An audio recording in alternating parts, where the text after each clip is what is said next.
नमस्कार दोस्तों, कैसे हैं आप लोग? उम्मीद करते हैं अच्छे होंगे। अभी जीएस क्लासेस में आप सभी का पुनः स्वागत है। आप सभी को हैप्पी न्यू ईयर। 2024 जो है प्रवेश कर चुका है और आज 1 तारीख है और आप सभी को जो है नए साल की जो है बहुत-बहुत बधाई। 2024 में आप सभी को जो भी इच्छा हो, जो भी गवर्नमेंट जॉब की प्राप्ति करने की जो भी इच्छा हो अंदर में, आपको वो मनोकामना जो है पूरी हो। ऐसा हम उम्मीद करते हैं कि आप लोगों को जो है मंजिल ज़रूर मिलेगी।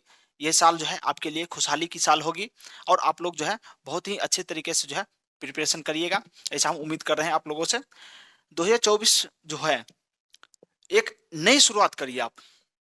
2023 में जो भी गलतियाँ आपसे हुई हैं, उस गलती से आप लोग सीखिए और सीख कर जो है आगे 2024 में वो गलती को मत दोहराइए। हम यही कहेंगे। और 2023 में जो-जो आप लोग मिस्टेक्स किए हैं, गलती किए हैं, जो काम नहीं करना चाहिए था वो काम किए हैं, तो वो सी चीज़ को जो है भूलकर आगे बढ़िए और एक नई शुरुआत करिए, ठीक है? क्योंकि जब तक आप पीछे वाली चीज़ों को जो है भूलकर आगे नहीं बढ़िएगा, तब तक आगे जो है ज़िंदगी में अच्छा बेहतर नहीं कर पाइएगा। इसलिए हम कहते हैं कि हमेशा एक नई शुरुआत करनी चाहिए, ताकि पीछे जो भी गलतियाँ हो, उससे आप सीखें और आगे ऐसी गलती ना हो, ठीक है? तो कल हम लोग जो है पढ़े थे कि बायोलॉजी हम लोग पढ़ रहे थे जिसमें हम लोग कोशिका की चर्चा किए थे। ठीक है, तो आप लोगों को वो वीडियो कैसा लगा कमेंट सेक्शन में आप लोग लिखिए, उसको पढ़िए, उसका नोट्स बनाइए। क्योंकि हम नोट्स जब अपना नोट्स बनाइएगा तब आपको ज़्यादा समझ में आएगा और क्वेश्चन जो एग्जाम में पूछा जाता है वहाँ पर जो है ना ज़्यादा दिमाग में वही चीज़ रहता है जो आप खुद से नोट्स बनाते हैं और बार बार उसको रिविजन करते हैं। ठीक है, या स्क्रीनशॉट लग लेकर रखिए और बार-बार उसको जो है स्क्रीनशॉट को ही देखिए कि क्या-क्या वहाँ पर लिखा गया है। हम लोग जैसे आप लोग को हम बताते हैं कि स्क्रीनशॉट ले लीजिए, तो वीडियो को आप पॉज़ करके वहाँ पर स्क्रीनशॉट ले सकते हैं, नहीं तो पॉज़ करके आप नोट्स बना सकते हैं, खुद से लिख सकते हैं। ठीक है? तो कल हम लोग पढ़े थे, पिछले वीडियो में आप लोग पढ़ लिए होंगे कि कोशिका के बारे में हम लोग बेसिक चीज़ देख रहे थे। तो कोशिका जो होता है जीवन की क्रियात्मक इकाई होती है। जब हम किसी घर को हम बनाते हैं, तो घर को बनाने के लिए एक छोटी-सी ईंट की ज़रूरत पड़ती है और ईंट से जोड़-जोड़ के जो है बहुत सारा ईंट लगता है और उसको जोड़ते-जोड़ते जो है एक बिल्डिंग का निर्माण हो जाता है। उसी प्रकार से प्रारंभ में जितना भी विशाल जीव का निर्माण होता है, वो एक कोशिका से ही प्रारंभ होता है और आगे चलते-चलते जो है बहुत सारा कोशिका के जुड़ने से पूरा शरीर का निर्माण हो जाता है। जैसे कि आप लोग देखते होंगे कि पूरे पृथ्वी पर जो है सबसे विशाल जीव जो है, अगर स्थलीय जीव की बात करेंगे तो हाथी है और जलीय जीव की बात करेंगे तो वो हो जाएगा व्हेल मछली। ठीक है, तो व्हेल मछली का इतना विशाल शरीर जो होता है, उसका भी निर्माण एक छोटी सी कोशिका से ही होता है। एक छोटी सी कोशिका बनता है, उसके बाद धीरे धीरे कोशिका का विभाजन होता है और आगे चलकर जो है बहुत सारी कोशिका का निर्माण हो जाता है। तो हम बात किए थे कोशिका का जो खोज है, वो पहले मृत कोशिका की खोज किया गया था 1665 ईस्वी में। आपको हम बताए थे हुक लेके ऐसे खोज ऐसे ऐसे निकाला कि एक कोशिका निकला। उस कोशिका का नाम क्या था? तो मृत कोशिका था, डेड सेल था और किसके द्वारा खोजा गया था? हुक से याद रखिएगा, रॉबर्ट हुक के द्वारा। ठीक है, और कुछ ही दिनों के बाद 1674 ईस्वी में एक और व्यक्ति हुए जिनका नाम था एंटोनी वान ल्यूवेनहॉक। ठीक है, तो ल्यूवेनहॉक के द्वारा जो है जीवित कोशिका का खोज किया गया। तो आप लोग दो कोशिका का जो है अध्ययन कर लिए हैं कि एक मृत कोशिका और एक जीवित कोशिका, दोनों के खोजकर्ता के बारे में हमेशा क्वेश्चन पूछा जाता है। तो उम्मीद करते हैं कि आप लोगों को जो है ये क्वेश्चन याद हो गया होगा और आगे हम बात करते हैं कि इसी प्रकार से जो है इलेक्ट्रॉन सूक्ष्मदर्शी का भी आगे चलकर आविष्कार हुआ। तो कभी-कभी आपसे पूछा जाता है कि सूक्ष्मदर्शी का आविष्कार किसने किया? तो ल्यूवेनहॉक। लेकिन इलेक्ट्रॉन सूक्ष्मदर्शी का तो नल और रस्का के द्वारा जो है इलेक्ट्रॉन सूक्ष्मदर्शी का खोज किया गया था। ठीक है? तो इसी प्रकार से जो है आगे चलकर जो है स्लाइडेन और स्वान के द्वारा जो है कोशिका सिद्धांत दिया गया था। ये भी हम लोग चर्चा कर चुके थे। कोशिका 2 प्रकार का होता है, प्रोकैरियोटिक और यूकैरियोटिक। जिस कोशिका में केंद्रक होता है या विकसित केंद्रक होता है उसको हम लोग जो है यूकैरियोटिक कहते हैं, यूकैरियोटिक कोशिका कहते हैं। और जिसमें इसका अभाव होता है, केंद्रक का अभाव होता है या अविकसित होता है, उसको हम लोग प्रोकैरियोटिक कहते हैं। ठीक है, ये सब की हम लोग चर्चा कर लिए हैं। अगर आप पिछला वीडियो नहीं देखे हैं तो जाकर देखिए, तब आपको समझ में आएगा। जब तक आप पिछला वीडियो देखकर ये वीडियो को नहीं देखिएगा, आपको लिंक पता नहीं चलेगा कि आखिर हम बोल क्या रहे हैं, इस वीडियो में क्या पढ़ाने वाले हैं। ठीक है, तो इस वीडियो में हम आगे हम बढ़ेंगे और आगे हम चर्चा करेंगे कि जो हम प्रोकैरियोटिक और यूकैरियोटिक की बात करते थे, तो दोनों में थोड़ा-सा अंतर देख लेते हैं। प्रोकैरियोटिक, प्रोकैरियोटिक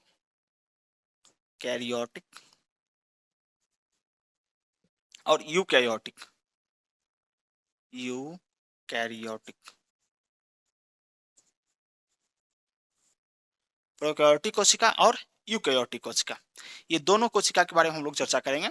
और कल थोड़ा सा हम देखे थे, मुख्य अंतर देख लिए कि दोनों में मुख्य अंतर क्या है। एक में था कि विकसित कोशिका, दूसरा में है अविकसित कोशिका। ठीक है, अब होता क्या है दोनों में, देखिएगा गौर करिएगा कि प्रोकैरियोटिक जो कोशिका होता है इसमें जो है एक कोशिकीय जीव आते हैं, एक कोशिकीय जीव आते हैं, और इसमें जो है बहुकोशिकीय जीव आते हैं, बहुकोशिकीय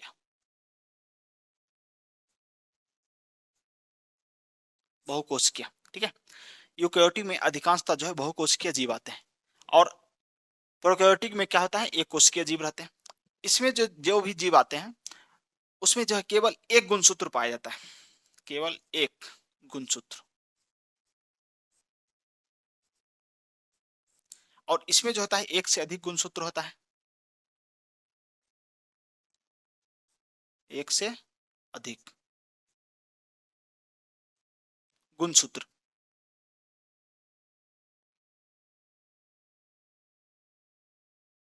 एक से अधिक गुणसूत्र इसमें पाया जाता है। तो यूकैरियोटिक में जो होता है एक से अधिक गुणसूत्र देखने को मिलेगा, और प्रोकैरियोटिक में आपको जो है एक गुणसूत्र देखने को मिलेगा। अब हम बात करते हैं राइबोसोम। तो राइबोसोम जो प्रोकैरियोटिक में होता है वो 70S राइबोसोम पाया जाता है। एस का मतलब होता है सेडिमेंटेशन होता है। आगे हम जब राइबोसोम पढ़ेंगे तो उसमें हम लोग इसकी चर्चा करेंगे। और इसमें जो होता है 80S राइबोसोम पाया जाता है आपको किसमें, प्रोकैरियोटिक कोशिका में। तो इस प्रकार से हम लोग जो है कुछ मुख्य अंतर देख लिए प्रोकैरियोटिक और यूकैरियोटिक कोशिका का, क्योंकि कभी कभी ये अंतर पूछा जाता है आपको कि प्रोकैरियोटिक में कितना जो है गुणसूत्र पाया जाता है, तो केवल एक, क्योंकि एक कोशिका है और एक ही गुणसूत्र इसमें भी पाया जाता है। और यूकैरियोटिक में कहेगा तो एक से अधिक, यानी बहुकोशिकीय जीव है तो एक से अधिक गुणसूत्र पाया जाता है। जैसे मनुष्य में बात करेंगे तो 23 जोड़ा गुणसूत्र यानी 46 गुणसूत्र जो है पाया जाता है। और इसमें जो है राइबोसोम की जब बात करते हैं, राइबोसोम राइबोसोम तो राइबोसोम जो होता है इसमें 80S पाया जाता है। जो यूकैरियोटिक कोशिका होता है उसमें 80S पाया जाता है, और जो प्रोकैरियोटिक होता है उसमें 70S राइबोसोम होता है। 70S राइबोसोम इसमें पाया जाता है। तो आप लोगों को पता चल गया होगा कि प्रोकैरियोटिक में कौन सा राइबोसोम पाया जाता है और यूकैरियोटिक में कौन सा राइबोसोम पाया जाता है। अब हम बात करेंगे यूकैरियोटिक कोशिका की। तो यूकैरियोटिक कोशिका जो है, आगे हम इसको दो भाग में बांटते हैं, जंतु कोशिका और पादप कोशिका। कभी कभी क्वेश्चन पूछा जाता है कि कौन सा कोशिकांग जो है केवल जंतु में पाया जाता है, कौन सा कोशिकांग केवल पादप में पाया जाता है, और कौन सा कोशिकांग जो है दोनों में पाया जाता है। ठीक है, इसके बारे में हम लोग चर्चा करेंगे। देखिए, या तो इसको स्क्रीनशॉट लीजिए और नहीं तो इसको नोट कर लीजिए। आगे हम लोग बढ़ते हैं। देखिए, अब हम बात करेंगे जो यूकैरियोटिक कोशिका है उसको हम लोग दो भागों में बांटते हैं। एक को बोलते हैं पादप कोशिका, दूसरा को बोलते हैं जंतु कोशिका। और दोनों में मुख्य अंतर भी देखेंगे कि कौन कौन सा कोशिकांग जो है केवल जंतु में पाया जाता है, कौन कौन कोशिकांग केवल पादप में पाया जाता है। चलिए, तो देखिए, यूकैरियोटिक जो होता है, यूकैरियोटिक जंतु कोशिका, जंतु और पादप, जंतु और पादप, एनिमल सेल और प्लांट सेल। जो यूकैरियोटिक कोशिका होता है वो दो भागों में बांटते हैं उसको। यूकैरियोटिक कोशिका के अंदर जो है जंतु कोशिका भी होता है और पादप कोशिका भी होता है।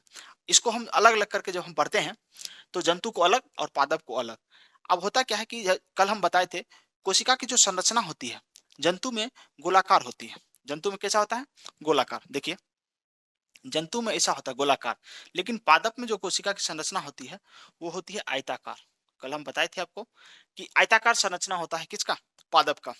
पादप का जो कोशिका का आकार होता है वो आयताकार होता है, और जंतु का होता है लगभग गोलाकार होता है। ठीक है, अब हम बात करेंगे कि कोशिका में कौन कौन से भाग पाया जाता है, यानी कोशिका में जब हम कोशिका की बात करते हैं तो क्या क्या इसमें पाया जाता है।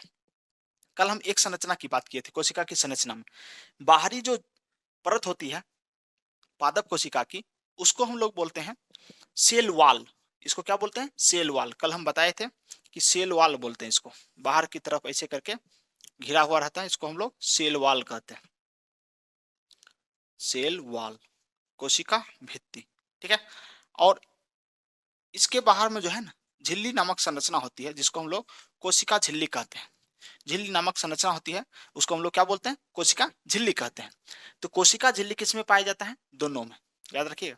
कोशिका झिल्ली दोनों में पाया जाता है। अब ये सेल वॉल हो गया, सेल वॉल के अंदर जो है एक झिल्ली नामक संरचना होता है, झिल्ली नामक संरचना पाया जाता है।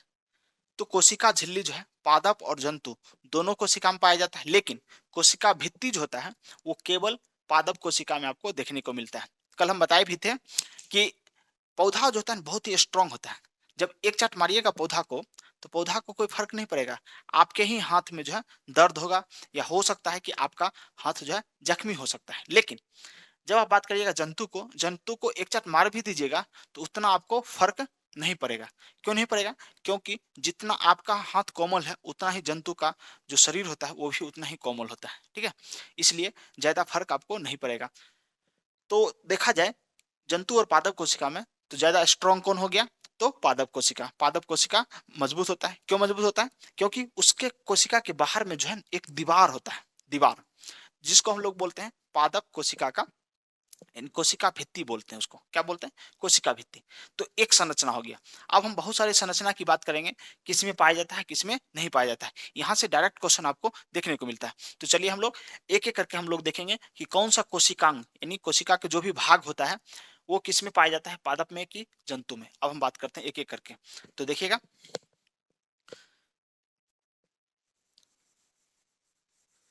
जब आपको कोशिका भित्ति की बात कहेगा तो किस में पाया जाएगा? कोशिका भित्ति। देखिए कोशिका भित्ति, यहाँ हम बात करते हैं कोशिका भित्ति नंबर एक। कोशिका भित्ति, कोशिका भित्ति, कोशिका भित्ति जो होता है वो नहीं, यहाँ पे लिखिएगा नहीं, यहाँ पे लिखिएगा हाँ, ठीक है। कोशिका भित्ति जो होता है जंतु में नहीं पाया जाता है, या क्रॉस कर देते हैं, सबसे अच्छा रहेगा क्रॉस कर देते हैं। देखिए इसमें नहीं पाया जाता है, इसमें पाया जाता है, ठीक है। ऐसे करके आप चार्ट बना सकते हैं। तो कोशिका भित्ति जो है जंतु कोशिका में नहीं पाया जाता है और पादप कोशिका में पाया जाता है। अब हम बात करते हैं नंबर टू, कोशिका झिल्ली। कोशिका झिल्ली ये दोनों में पाया जाएगा। कोशिका झिल्ली जो होता है वो दोनों में आपको पाया जाएगा, कोशिका झिल्ली दोनों में पाया जाएगा। लेकिन कोशिका भित्ति जो होता है वो केवल पादप में पाया जाएगा और जंतु में नहीं पाया जाएगा। अगला हम बात करते हैं राइबोसोम। राइबोसोम, तो राइबोसोम जो होता है वो दोनों में पाया जाएगा आपको, यानी पादप में भी और जंतु में भी, दोनों में आपको राइबोसोम देखने को मिलेगा। अगला हम बात करते हैं केंद्रक। केंद्रक, केंद्रक भी आपको जो है दोनों में देखने को मिलेगा।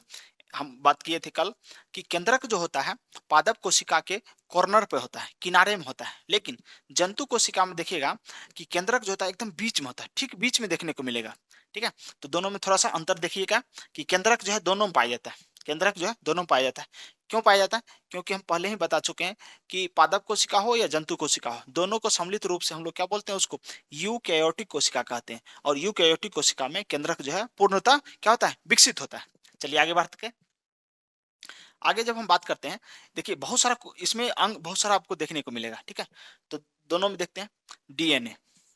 डीएनए, डीएनए दोनों में पाया जाएगा। डीएनए के साथ आरएनए भी लिख लीजिए, आरएनए, ठीक है।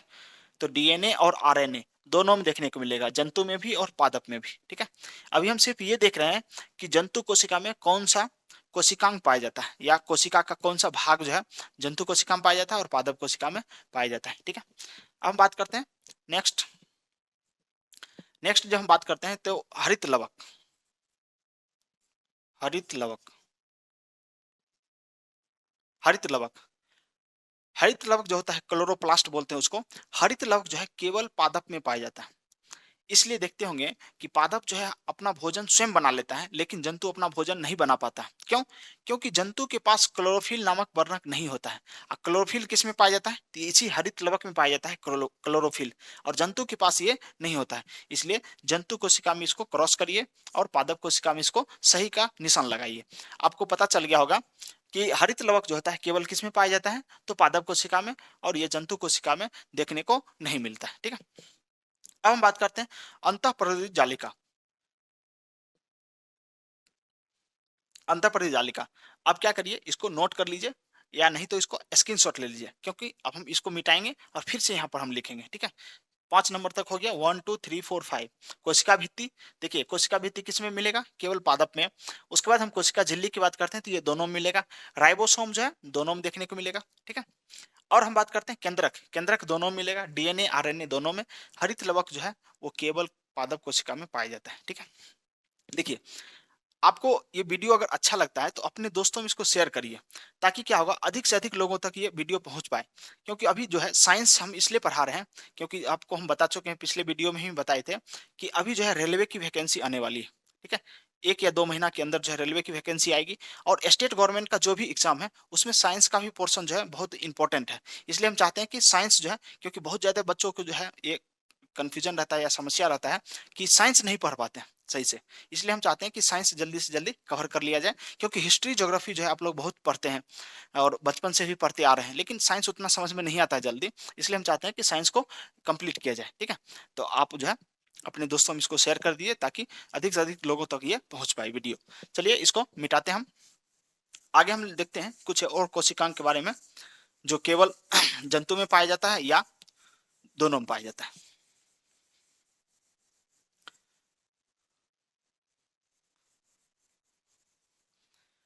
चलिए देख लेते हैं, यहाँ पर लिख लेते हैं जंतु, यहाँ पे लिख लेते हैं पादप, ठीक है। ये किसका भाग है, तो यूकैरियोटिक का भाग है। ये दोनों यूकैरियोटिक का भाग है, यूकैरियोटिक,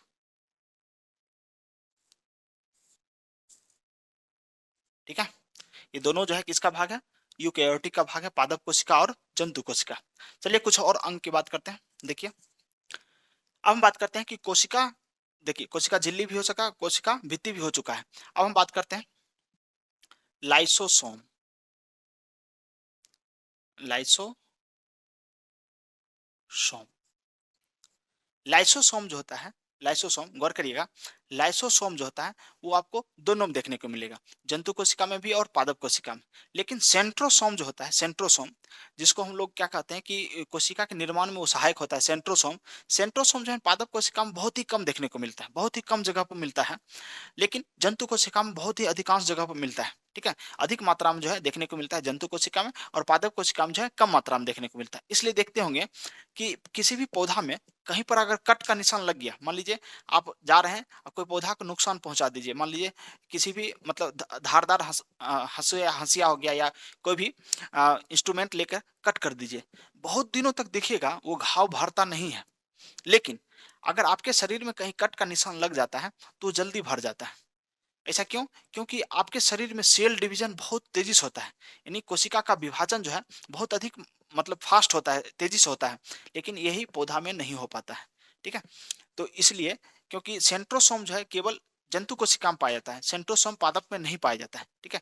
तो सेंट्रोसोम के द्वारा जंतु कोशिका में कोशिका का विभाजन का काम किया जाता है। लेकिन जब हम बात करेंगे पादप कोशिका में, तो वहां पर कोशिका विभाजन बहुत ही कम मात्रा पर होता है। लेकिन किसके द्वारा होता है, तो वहां पर सेल प्लेट पाया जाता है, सेल प्लेट के द्वारा पर वहां पर किया जाता है, ठीक है।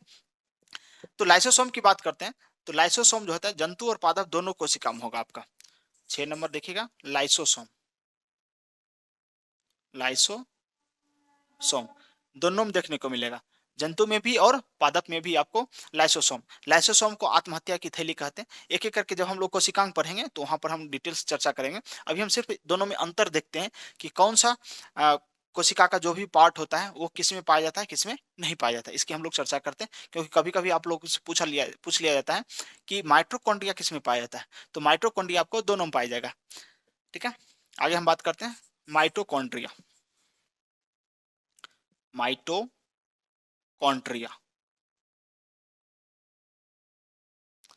माइटोकॉन्ड्रिया जो होता है वो आपको दोनों में देखने को मिलेगा। अब हम आगे बात करते हैं वैक्यूल्स। वैक्यूल्स जो होता है, वैक्यूल्स का काम क्या है कि जल को संग्रहित करके रखता है वैक्यूल्स। तो वैक्यूल्स जो है दोनों में पाया जाता है, लेकिन पादप में जो है वैक्यूल्स थोड़ा सा बड़ा होता है और जंतु में वैक्यूल्स थोड़ा सा छोटा होता है, ठीक है। वैक्यूल्स,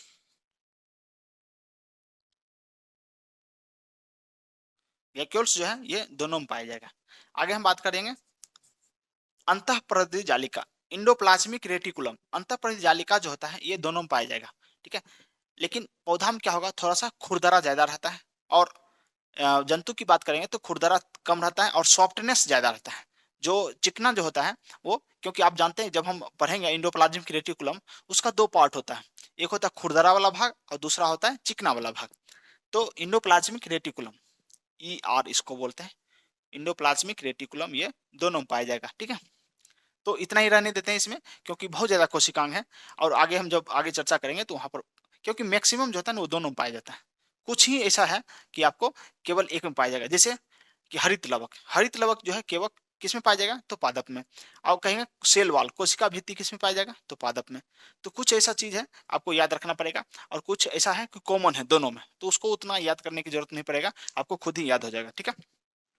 चलिए आगे बढ़ते हैं। आगे हम बात करेंगे कि कोशिका में क्या क्या कोशिकांग पाया जाता है और उसका क्या महत्व है कोशिका में, ठीक है। तो उसके बारे में हम लोग एक एक करके हम डिस्कशन करेंगे, क्योंकि बहुत ही इंपॉर्टेंट है। कोशिका से संबंधित जो भी कोशिकांग है या कोशिका के जो भी भाग हैं, जो भी पार्ट हैं, उसके बारे में जानकारी रहना बहुत ही आवश्यक है, क्योंकि वहां से डायरेक्ट क्वेश्चन पूछा जाता है कि कोशिका का ब्रेन किसे कहते हैं। अगर आपको आंसर पता है तो कमेंट बॉक्स में लिखिए, कोशिका का ब्रेन किसे कहा जाता है, ठीक है। क्यों अभी 5 मिनट में आपको जानकारी मिल जाएगा कोशिका का ब्रेन किसे कहा जाता है, लेकिन अगर आपको जानकारी है तो कमेंट बॉक्स में आप लिख सकते हैं। चलिए देखिए, parts of cell, parts of cell, ठीक है। अब हम बात करेंगे सेल के भाग, यानी कौन कौन से भाग होते हैं सेल में, क्या क्या पाया जाता है सेल में, इसके बारे में हम लोग चर्चा करेंगे। तो देखिए, अमूनन जो है जंतु कोशिका के बारे में हम लोग पढ़ेंगे, क्योंकि पादप में ज्यादा कुछ पढ़ने के रहता नहीं है, ठीक है। बहुत ही कम चीज पादप में है, अधिकांशतः हम लोग जंतु के बारे में पढ़ना है, इसलिए हम लोग जंतु सेल का निर्माण करते हैं यहाँ पर। जंतु कोशिका, जंतु कोशिका जो है गोलाकार होता है, और बीच में जो है आपको उसका केंद्रक देखने को मिलेगा। केंद्रक जो होता है जंतु कोशिका के एकदम बीच में होता है, और इसमें जो है ना द्रव भरा रहता है, अर्ध तरल द्रव होता है।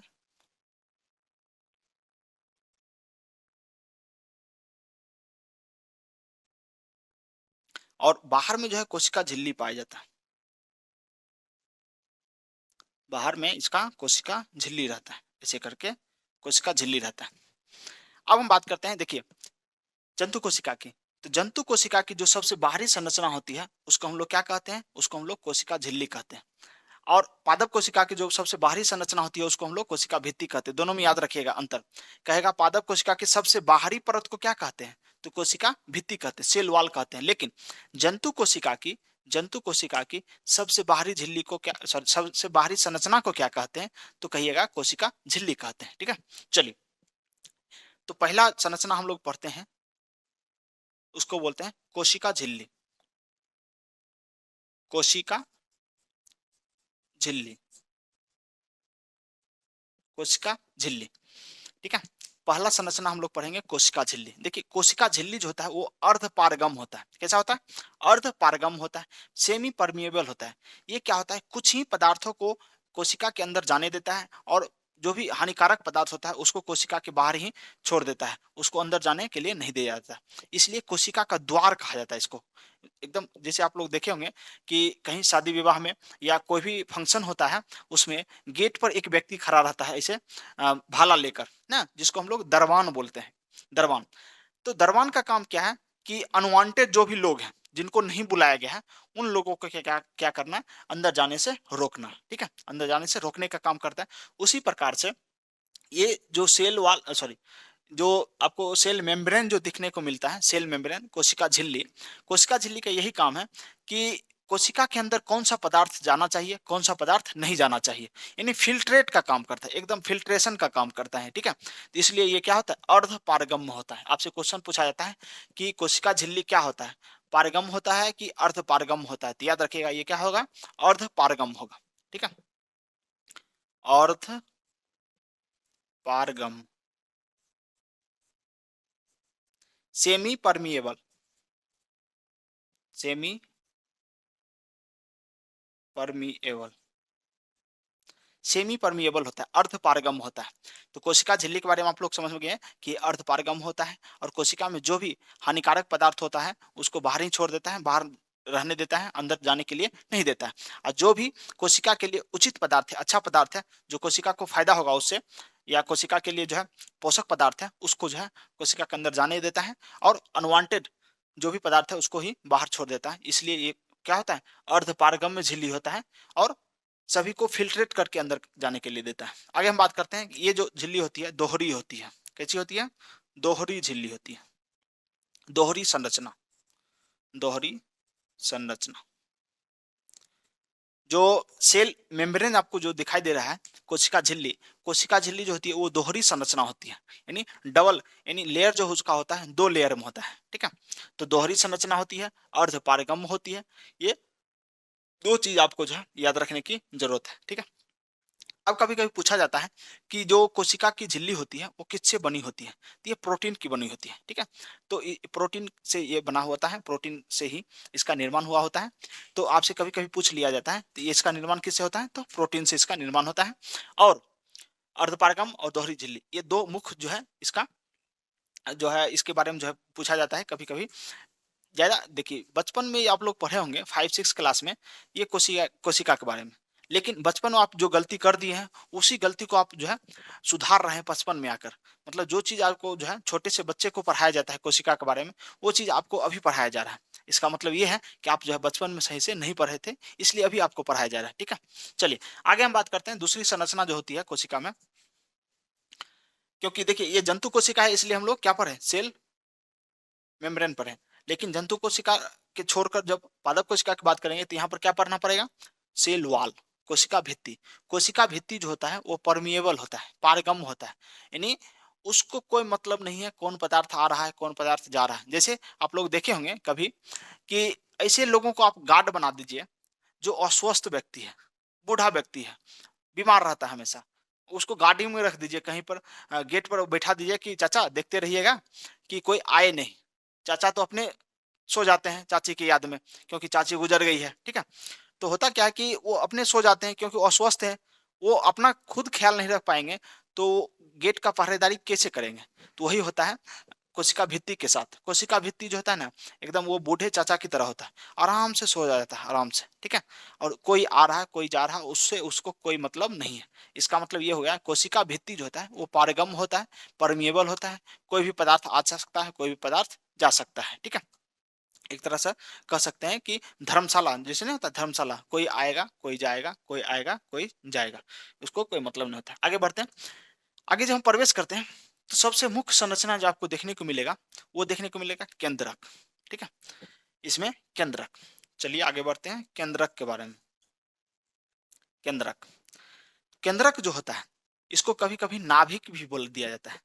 जब आप लोग पैदा हुए होंगे तो कैंची से नाभि काटा जाता है, ठीक है, क्योंकि उसका कनेक्शन जो है मम्मी के जो है गर्भ से होता है, इसलिए उसको काट के हटाया जाता है, ठीक है। तो नाभिक जो होता है वो जंतु कोशिका के एकदम ठीक बीच में होता है।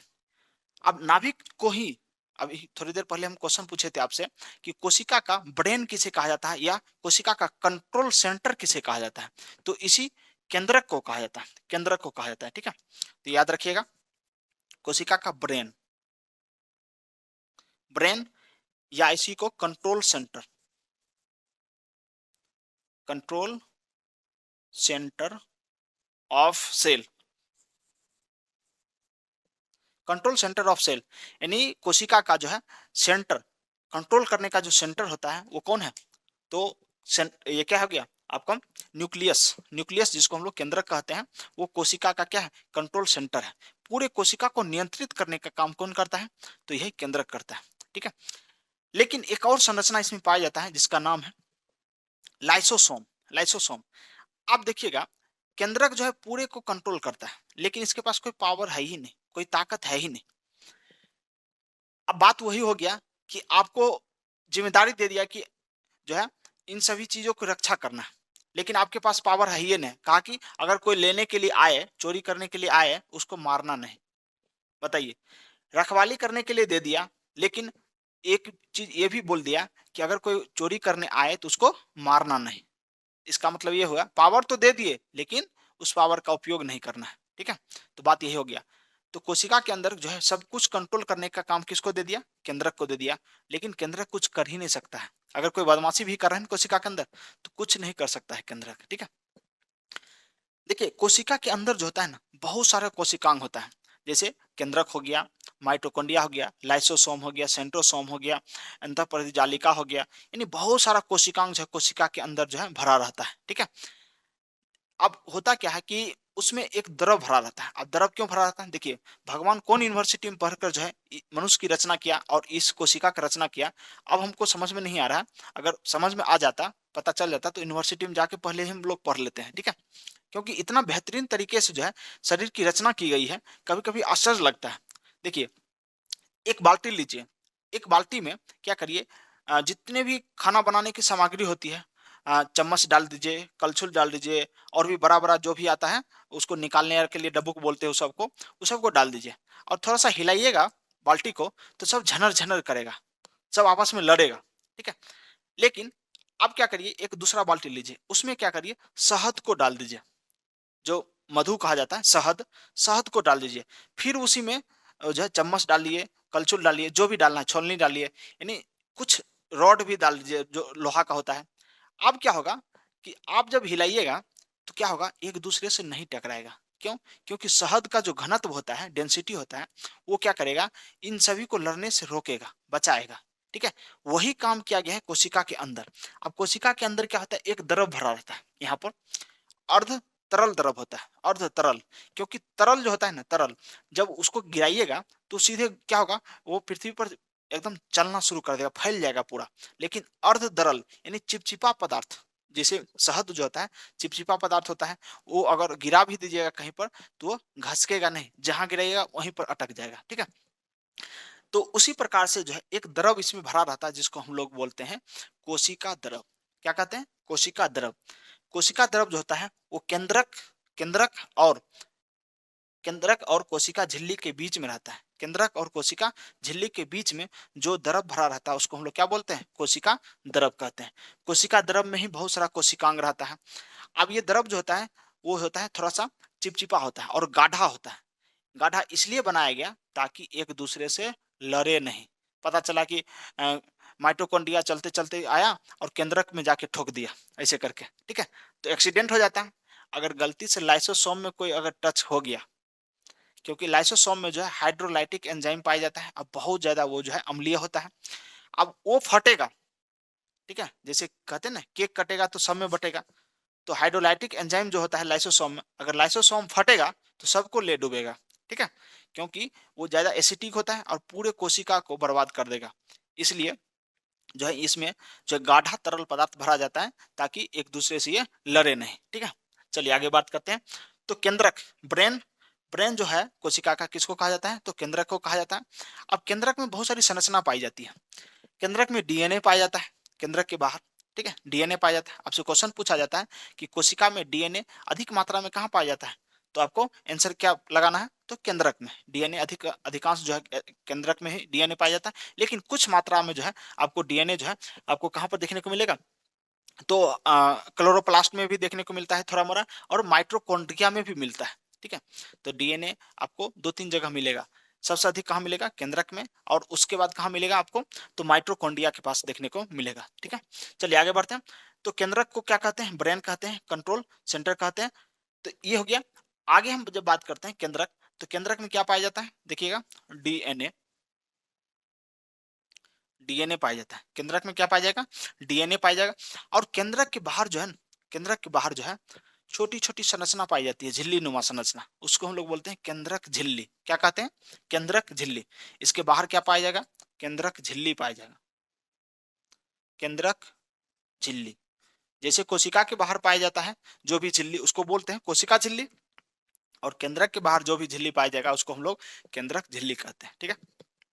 आगे हम बात करते हैं कि केंद्रक के अंदर जो होता है ना, एक और छोटा सा गोल नामक संरचना होता है, गोला, छोटा सा। यानी केंद्रक के अंदर केंद्रक ना, केंद्रक के अंदर केंद्रक। देखिए, केंद्रक के अंदर जो है एक छोटी संरचना पाई जाती है, जिसको हम लोग केंद्रिका कहते हैं। क्या कहते हैं? केंद्रिका कहते हैं। न्यूक्लियोलस बोलते हैं उसको, केंद्रिका बोलते हैं। तो केंद्रिका में क्या होता है? उसमें भी जो है, जो ये तरल जो है आपको दिखाई दे रहा है, तरल जो कोशिका द्रव जो था, वैसा ही द्रव जो है, लिक्विड जो है, वो किस में भरा रहता है? तो केंद्रक के अंदर भरा रहता है। उसको हम लोग केंद्रक द्रव कहते हैं। क्या कहते हैं? केंद्रक द्रव कहते हैं। अब जो है केंद्रक द्रव और कोशिका द्रव को जब हम मिला देते हैं, दोनों को मिलाते हैं, तो उसको सम्मिलित रूप से हम लोग जीव द्रव कहते हैं। क्या बोलते हैं? जीव द्रव। ठीक है। तो जीव द्रव को प्रोटोप्लाज्म कहा जाता है। आगे हम लोग चर्चा करेंगे कि जीव द्रव को क्या कहते हैं, तो प्रोटोप्लाज्म कहते हैं। तो प्रोटोप्लाज्म का निर्माण जो होता है कोशिका द्रव और केंद्रक द्रव के मिलने से होता है। ठीक है। तो केंद्रक यहाँ तक समझ में आ गया होगा। केंद्रक के बाहर जो भी संरचना होता है उसको हम लोग केंद्रक झिल्ली कहते हैं, और केंद्रक के अंदर एक छोटी सी गोलाकार संरचना होती है जिसको हम लोग केंद्रिका कहते हैं। ठीक है। तो एक और पॉइंट लिखिएगा, केंद्रिका। केंद्रिका। ठीक है। केंद्रिका होता है और केंद्रक द्रव भी इसमें रहता है। केंद्रक द्रव, केंद्रक, केंद्रक द्रव। देखिए कितना कितना संरचना पाया गया। केंद्रक झिल्ली पाया गया, केंद्रिका पाया गया, केंद्रक द्रव पाया गया, और एक महत्वपूर्ण संरचना पाई जाती है जिसको बोलते हैं क्रोमेटिन धागा, जिससे आगे चलकर डीएनए का निर्माण होता है। वो क्रोमेटिन धागा कहाँ पाया जाता है? इसी केंद्रक में पाया जाता है। क्रोमेटिन धागा यहाँ लिख देते हैं, क्रोमेटिन, क्रो क्रोमेटिन धागा, क्रोमेटिन धागा। क्रोमेटिन धागा जो होता है एक जालीनुमा संरचना होता है, इसे करके संरचना पाया जाता है उसमें। ठीक है। तो क्रोमेटिन धागा आपको कहाँ देखने को मिलेगा? तो आपको केंद्रक में देखने को मिला। केंद्रक में देखिए मुख्य रूप से कितना चीज देखने को मिला आपको। तो सबसे पहले केंद्रक झिल्ली, जो केंद्रक के बाहर पाया जाता है उसको केंद्रक झिल्ली कहते हैं। केंद्रक के अंदर जो भी तरल पदार्थ होता है, अर्ध तरल कह सकते हैं, तरल नहीं होता पूरी तरीके से, अर्ध तरल पदार्थ होता है उसको हम लोग केंद्रक द्रव कहते हैं। केंद्रक के अंदर जो है केंद्रिका पाया जाता है। ठीक है। अब केंद्रिका पाया जाता है और केंद्रिका में ही जो केंद्रक के अंदर होता है जीव केंद्रक द्रव, उसमें ही छोटी छोटी जाली नुमा संरचना होता है जिसको हम लोग क्रोमेटिन धागा कहते हैं। ठीक है। तो क्रोमेटिन धागा, केंद्रिका, केंद्रिका झिल्ली और डीएनए। डीएनए तो मस्ट है, ये याद रखना पड़ेगा, क्योंकि कोशिका में सबसे अधिक डीएनए कहाँ पाया जाता है? तो केंद्रक में पाया जाता है। ठीक है। उम्मीद करते हैं आज का क्लास आपको अच्छा लगा होगा, और इसी प्रकार से हम लोग छोटा छोटा वीडियो ऐसा बनाना चाहते हैं कि ताकि आप जो है किसी भी तरीके से आप इसको देख सकते हैं। खाना खाते वक्त देख सकते हैं, या कहीं आप ट्रेवल कर रहे हैं, जा रहे हैं कहीं, छोटा वीडियो रहेगा, आराम से स्पीड बढ़ा कर आप देख सकते हैं इसको। ठीक है। लंबा वीडियो कर देंगे तो आपको भी नींद आ जाएगा, बोर हो जाएंगे, आपको सोने के लिए जो है नींद ऐसे आ जाएगा। ठीक है। इसलिए हम चाहते हैं इसलिए हम चाहते हैं कि छोटा सा वीडियो रहे और आसानी से आप देख पाएं, और उसका जो है नोट्स भी आप बना पाएं, क्योंकि लंबा वीडियो रहेगा तो आप नोट्स देख नहीं पाइएगा, तो नोट्स क्या बनाइएगा? ठीक है। तो पिछला वीडियो और आज का वीडियो आप लोग देखिए, और कमेंट बॉक्स में जरूर लिखिए कि आपको ये वीडियो कैसा लगा। ठीक है। तो फिर से एक बार और बोल देते हैं कि जो 2024 है आपके लिए जो है बहुत ही अच्छा साल गुजरे, और आपकी जो भी मनोकामना है इस साल पूरी हो जाए, ऐसा हम उम्मीद करते हैं और दुआ भी करते हैं। ठीक है। और आप सभी को हैप्पी न्यू ईयर अगेन एक बार और बोल देते हैं कि आप सभी को जो है बहुत बहुत शुभकामनाएं, और अच्छा गुजरे ये साल। जो है ना, ये साल बहुत ही इंपॉर्टेंट है, क्योंकि एक तरह से 2024 जो है सम संख्या का साल है, और सम संख्या का है, और 2024 में 4 से भाग भी लग जाता है। इसका मतलब क्या है?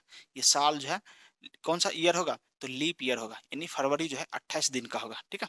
तो ये भी आप याद रखिएगा। तो इस अनुसार से जो सम संख्या का साल होता है ना, बहुत ही इंपॉर्टेंट होता है, बहुत ही अच्छा होता है। खासकर मेरे लिए अच्छा होता है, आप लोगों के कौन सा साल अच्छा होता है पता नहीं, लेकिन मेरे लिए जो है सम संख्या का साल जो है बहुत ही अच्छा होता है। ठीक है।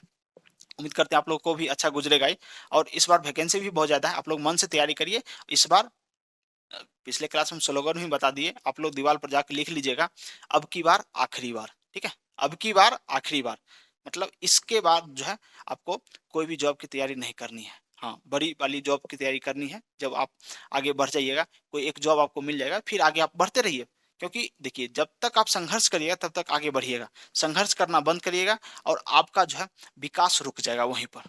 आप चाहते हैं लाइफ में, जीवन में आगे बढ़ने के लिए, तो आपको जीवन भर जो है प्रयत्न करते रहना है, आगे बढ़ते रहना है। ठीक है। चलिए, तो मिलते हैं नेक्स्ट वीडियो में। जय हिंद।